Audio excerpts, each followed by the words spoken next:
Hey guys, how are you? How you doing? And welcome back to another video on Sorare Josh, and this one is a big one. My strategy for Sorare 26 with the new gameplay, the gameplay updates, and everything that is going to be happening. It might be a long one, so go grab yourself a drink, grab a snack, and let's get straight into it. So for this update, I'm trying to get ahead of the game. I'm trying to get that blueprint in, trying to get in what I think will play well in Sorare 26. Try and get them streaks, try and get them leaderboards, and even crafting the essence along the way. But with that, you have to have a plan, I think. You have to be able to diversify, to be able to have options, to be able to do different things, and really, really understand the game. And I think this year that will give us a huge advantage with having no so rare data anymore. And really, football knowledge coming to the fore, understanding who's got the better lineups, who can play the best, who scores well in the Sorare Matrix, not just who scores well in real life, but who does play well on the game. And I think that's going to be really key for us. So with that, I have two teams that I do stack, and I will stack every year. I personally am a Liverpool fan, as you can see in the background. Then my brother is a Crystal Palace fan, and I go to a lot of Crystal Palace games too. So they are two teams that I do focus on, but I've also given myself some options. The Premier League is my main focus. However, I do want to diversify. I do want to play in other divisions. And as you've seen in previous videos, I'm coming up with plans for them too, trying to figure out what will be best for the upcoming season. So I'm going to show you guys in this what I'm thinking of doing for my lineups for the upcoming season, how I'm thinking of playing them, what I'm thinking about doing with them. And I want to know what you guys think down in the comments. Let me know, what are you doing? Are you planning ahead? Are you just waiting to see the prices? Are you going to jump in? Are you just going to play arena? What are your plans? I want to know. And if you do enjoy the video, don't forget to hit that like button, subscribe, as it really does help me out. So let's jump into it. My first team, what are we thinking? We are thinking Crystal Palace. As I said, Crystal Palace, I had a rare collection last season. I'm going to play limited and a little bit of rare, but we'll jump into that in a minute. And I think for Palace, this would be my five, providing Eberici as a stays linked with Arsenal. If not, then we've got backup plans. We're going to have collection score, we're going to have bonuses, and we're going to talk about that as we go through. So in goal will be Dean Henderson, starting to battle with Pickford for England's number one. And I think a really key scoring point in the Matrix in this coming season is going to be them goalkeepers who don't play for the top teams, but play for the kind of mid-half table teams. And with that, what will allow it to happen is they make saves, and a team like Crystal Palace, they don't get battered every week, but he might keep a clean sheet now and then, but he will make saves, and we know he will. And with that now, not having the negative decisive action when they do concede 3 goals, if he can just concede 1 or 2, if they even concede, and also make plenty of saves, then mid-table goalkeepers are going to go right to the top of the pile above your top teams who might not make as many saves when they don't keep a clean sheet. My thinking, as you'll see we're going through, it involves attackers, attacker midfielders, and fullbacks. That is going to be my primary focus for this year. Unless you're going to get like your Van Dijk, who's an absolute smasher of a centre-back, I think fullbacks who attack could be absolutely vital. So Daniel Munoz for me in Crystal Palace, he is that in a nutshell. He's up and down. He's energyless. Energyless? He's got plenty of energy. He just gets up and down all game long. And on Sorare, he scored really well. He was getting goals, assists towards the end of last season. And likewise, Eberici, the man, the magician himself. I'm crossing my fingers he doesn't go to Arsenal. But who knows what will happen in the transfer window. But he also takes their set pieces. He's really, really good, and we all know the magic he can bring on his day, leading Palace to FA Cup glory last season. Jean-Philippe Mateta, I feel like you can't have a Palace team without him in. If he scores, he's great. He holds the ball up. He plays into feet. And Sorare doesn't always reflect that sometimes, but I feel like a Palace team, you have to have the regen Thierry Henry in there himself. And Ismaila Sarr would be my final option for the Palace lineup. He just brings something to it. He adds something to his game last season. He really stepped up towards the end of it, and I think he could be great. But what you have to remember is this isn't going to just be this. We're going to have options. We're going to buy extra Palace players. We're going to be able to look at matchups, make sure of injuries, make sure we're checking. And that's what's really going to be key this year, is checking out your research and really seeing who will be playing. And then we will come to my team, to Liverpool. This one's not going to be cheap, and I know it. However, I am thinking that this 5 could work really well on Sorare this season. Obviously, there's links currently to Alexander Isak, to Rodrigo, even to Guay from Palace themselves. But this five, I think, will all be starting and they will be absolutely cracking. Seeing us in pre-season, the first game, Wirtz looked like he's going to be something special. And I think that I just have to get him in my Liverpool lineup for this season. Alexis McAllister, he was taking our set pieces, and any Liverpool fan knows that he was vital to our success last season. And then along with Mo Salah himself, he's been tucking in and inverting a little bit more in this new slot system that we seem to be moving into. And I think that will involve him in the play later on in the move. And obviously we know the goals and assists he got last season. But there was some really nice link-up play that Wirtz was doing in and around with Milos Kerkez. And that is why I've decided to put him in over someone like Van Dijk. As I said, I'm trying to go for them fullbacks this season. And I think that him with Wirtz in there, possibly playing it across to Salah if he's a bit deeper, anything like that. I just think that this Liverpool team, with a little bit of collection bonus, with the XP bonus, I think they could absolutely smash. And with McAllister taking corners and free kicks towards the end of last season, we'll have to check out if that does keep happening as the new season begins.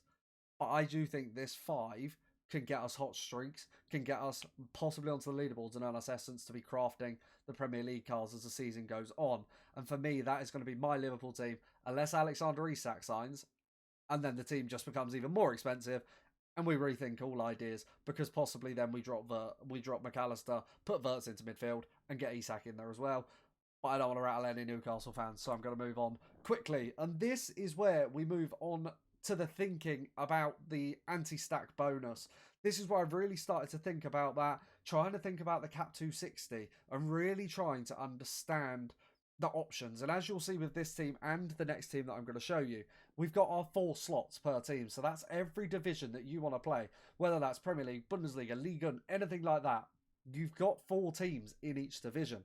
And with that comes a thinking of having options, understanding the matchups, who might keep a clean sheet, who's going to play well, who's at home, who's away, which player's in best form at the minute, everything like that.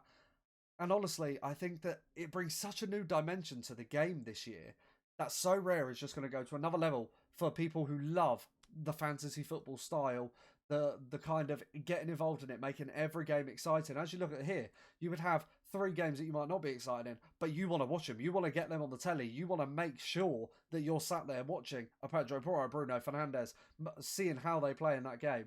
And Sorare 26 is just going to bring so much excitement. And as you can tell, I'm super excited about it. And I think if you're watching this video, you probably are too. But err on the side of caution with these early player prices, as I think they will be through the roof. But we will deal with that when we get there. And in this team, I have got Jordan Pickford. I think possibly next season, the most consistently scoring goalkeeper on the platform. Everton do concede a lot of shots. Pickford makes a lot of saves. And last season, he would be on a monster score, and then Pickford would concede that 3rd goal, and that monster score just dropped down. And I think this season, he's just going to be a consistent scorer. He'll get you greens, he'll get you blues, and I just think a lot of people will be wanting to pick up England's current number 1 in that battle with Dean Henderson. With that comes the international utility and everything like that.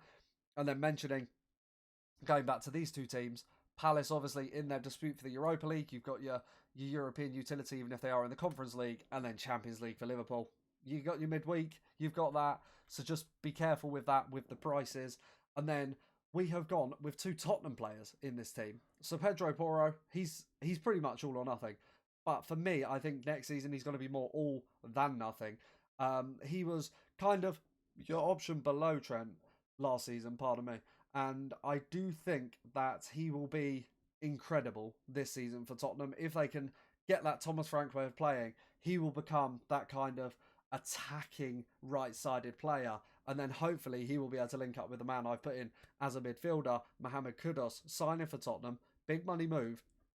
There was just some play that I saw in pre-season, and I thought that could be a really nice right side. And with Kudus being a midfielder, it just opens up options for everywhere else. And then also being able to combine them, move them, change their team about, everything, really understanding and getting the midweek utility from them as well. I think they could be great. And that also then links me on to the next pairing of Matheus Cunha and Bruno Fernandes. I think Bruno next season will be a smasher, as always. He will be great. And I think Cunha, his scores at Wolves last season were unreal. And I think that will continue at Man United. I think with them only having the one game a week to focus on apart from cup games, they're going to be ready, they're going to be set. You're pretty much going to be able to pick the Man United team every week when they're fully fit. And I think that they could be great options to pair up together and being able to score greatly. And that is a possible team that I'm thinking of. And moving in to the last one. So like I say, they're not set teams, they're just options and what I'm thinking I'm going to buy to be able to switch about and get in teams. And I'll discuss in a second how I'm going to be able to do that and what we're going to be looking to do. But I do think Kelleher could be a possible under-the-radar option. He obviously has moved to Brentford from Liverpool. Mark Flecken, if you look at his scores last season as a Brentford goalkeeper, fantastic. He was really, really good. And I think Kelleher will fill them shoes. A little bit worried for Brentford with Mbermo leaving, possibly Vissa leaving. However, if they do keep that same level where they are conceding plenty of shots, Kelleher will make a lot of saves. And I think he could end up being in that top kind of 5 Premier League goalkeepers that you're going to want to pick up heading into the new season. And I've then gone with a Newcastle pairing. Once again, they've got that Champions League. They've got that midweek utility. Lewis Hall and Anthony Elanga. Lewis Hall, once again, attacking fullback. He will be brilliant once again for Newcastle. He's under 23 if you want that option. And then I paired him up with Newcastle's new signing, Anthony Elanga, on fire for Forest last season, moving to Newcastle. And I do think that this, as a pairing, could be absolutely fantastic. And then I've gone with Erling Haaland of Man City. I just think you know what you get with him. He scores well. There's nothing more that you can really say about him. He will score well. He'll do what you know that he can do. And he'll score your goals. Simple as that. On Sorare, you need points. You want points. Haaland will get them. And Tielemans with that. Last season was a consistently great scorer. Takes set pieces for Aston Villa. Was coming into his own towards the end of the season. And I think he could be a great player to have in that midfield. And if you are on a bit more of a budget, you don't want someone like your Erling Haaland, go and look at Morgan Rogers' scores from the end of last season. He was absolutely fantastic. So that could be a different option. Get rid of your Haaland, get Rogers in here, and then you've got a 2 and a 2. And like I said earlier, you've got your anti-stack bonus then coming in.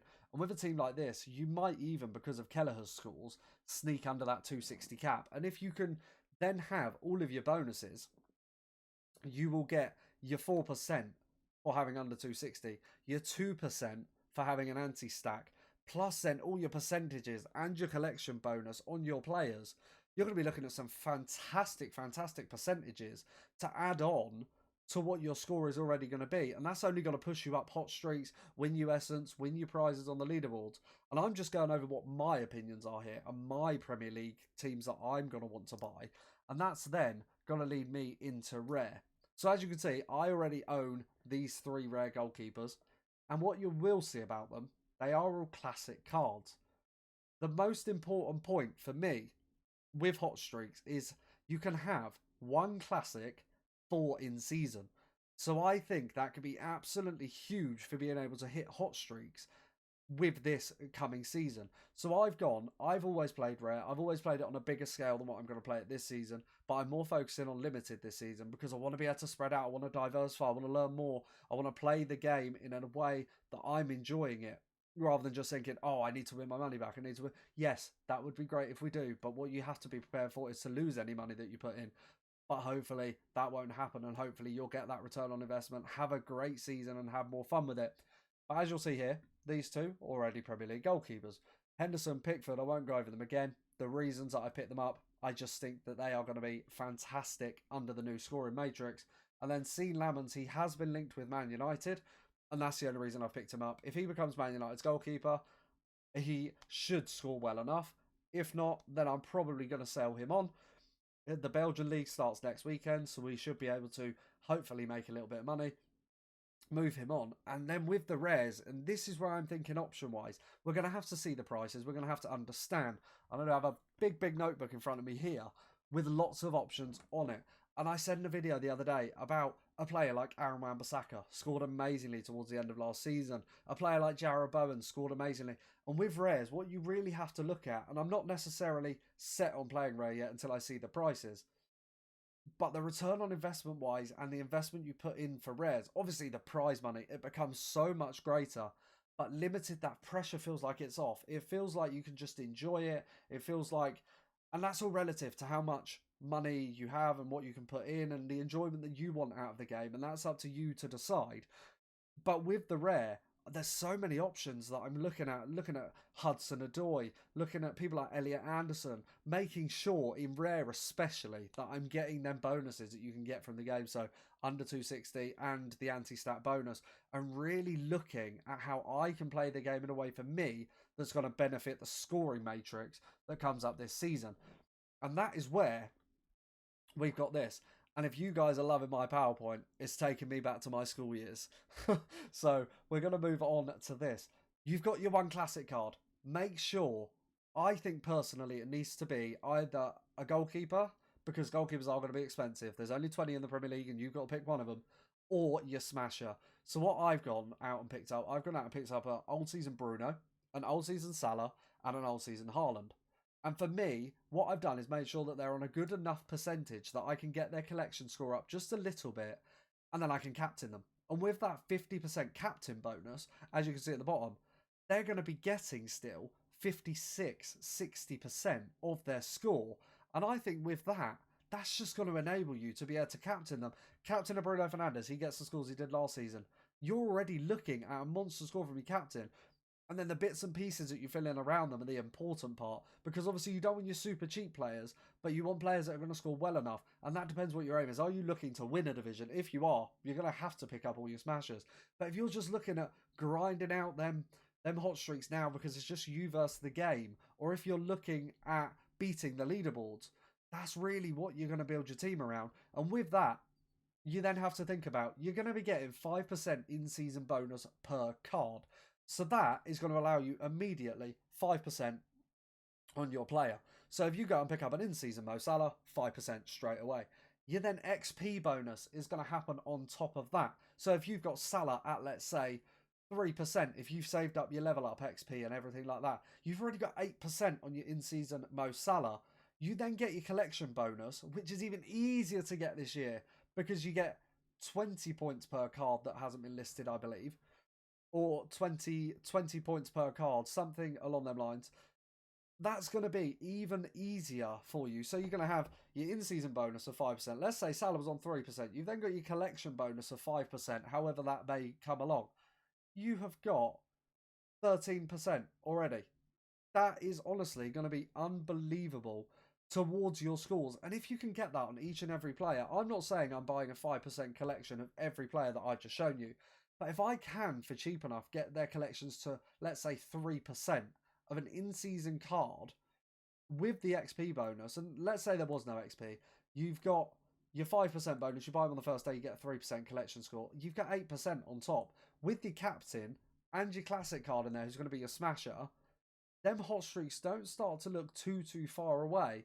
And if you then base that on matchup, who they're playing, how they're gonna play, and how you know they play because you've done your research, I just think Sorare this season is such good value and it's going to bring so much fun and entertainment that everyone who I've watched, Nepenthez, everyone, McBride, Quinny, Harry Trades, no one knows where to start because there's so much to think about. There's so much to do on the game. And once these cards come out, I think that we are going to get so much content being pumped out because there's just so much to do and so much to think about.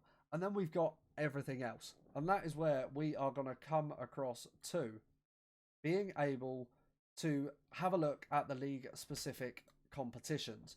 So we're going to have the Premier League. We're going to have Ligue 1. We're going to have La Liga, Bundesliga. We've then got Challenger, Contender, MLS, Eredivisie, Belgian Pro League. You've got 9 competitions that you can play for hot streaks in. 9 competitions you can play for Essence in. 9 competitions you can play for leaderboards in.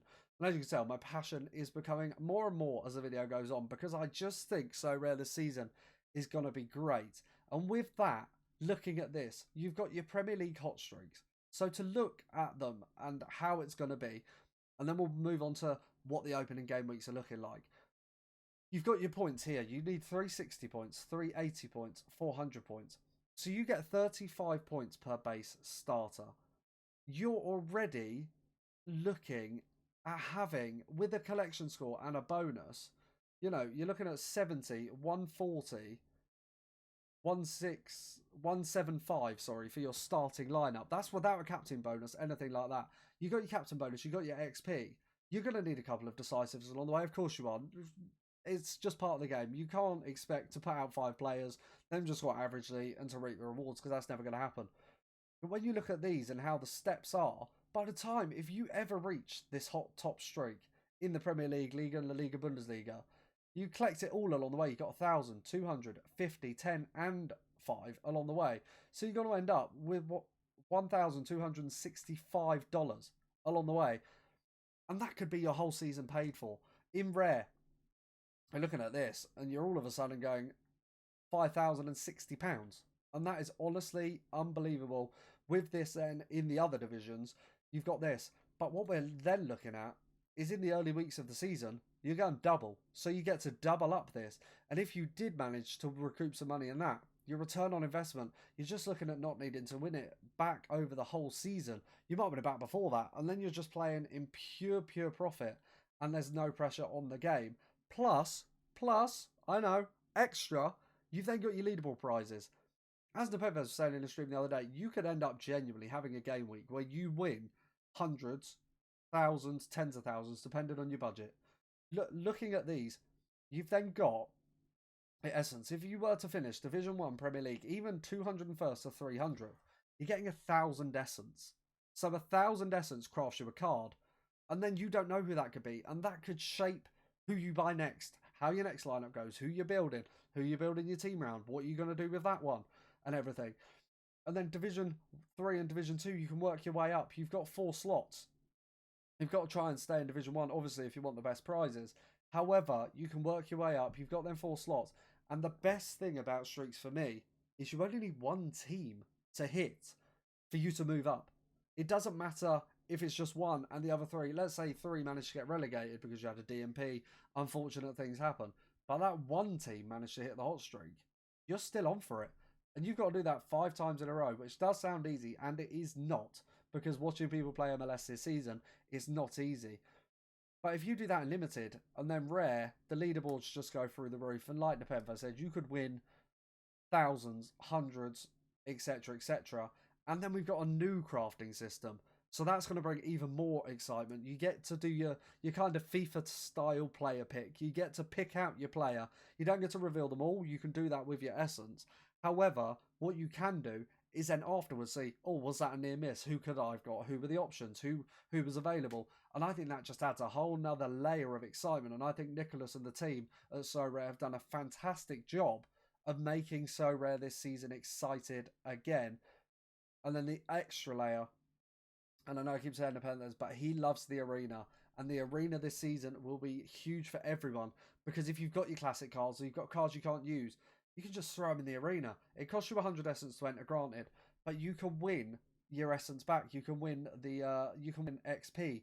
You can win so much in the arena, and the lineups are unlimited, so you can enter as many as you want. So you can imagine how many lineups Pranksy, etc., will have in arena and everything else. But when we were looking the other night at having 9 divisions you can win hot streaks in, you get 4 per. So you've got 36 teams just in Limited. 36 teams in Rare. If you wanted to play across all of them, that would be 72 teams. And people with a bigger budget will do that, and we will see them smashing the season. But if you do have more of a budget, be selective, pick the right division for you, and be able to really enjoy Sorare for what it is this season.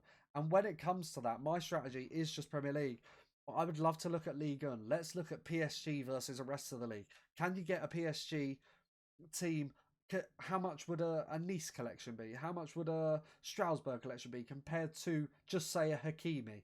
Or how much would a Stuttgart be and RB Leipzig be compared to Bayern Munich? But I would love to have a Michael Elise at some point this season. And that is how I'm going to try and progress. I'm going to try and progress towards Michael Elise. Loved him at Palace, everything about him. And this video is going to be coming to an end very shortly. But thank you guys so much for watching. I've rambled on and on. I want to know what you guys have to say in the comments. That's probably not even everything I wanted to say. But I'm just looking forward to this season greatly. I'm looking forward to football being back. There's still transfers to happen, so make sure we're being careful of them. But honestly, the possibilities are endless for your squad building, for anything you want to achieve. And the final thing that I did want to just talk about quickly was sealing. Because obviously, if you seal and you do get that, you actually win more prize money on the leaderboard. So if you're level 10, like it says here, and you were, let's say that's $100, you would win $110. And that just increases your return on investment. But have a look into sealing. If you are serious about Sorare this season, make sure you have a look into everything. I think it's going to be an absolutely wonderful season. I'm really looking forward to it. I'm looking forward to you guys coming on the journey with me. If you did enjoy this video, don't forget to like, subscribe, and I will catch you boys in the next one.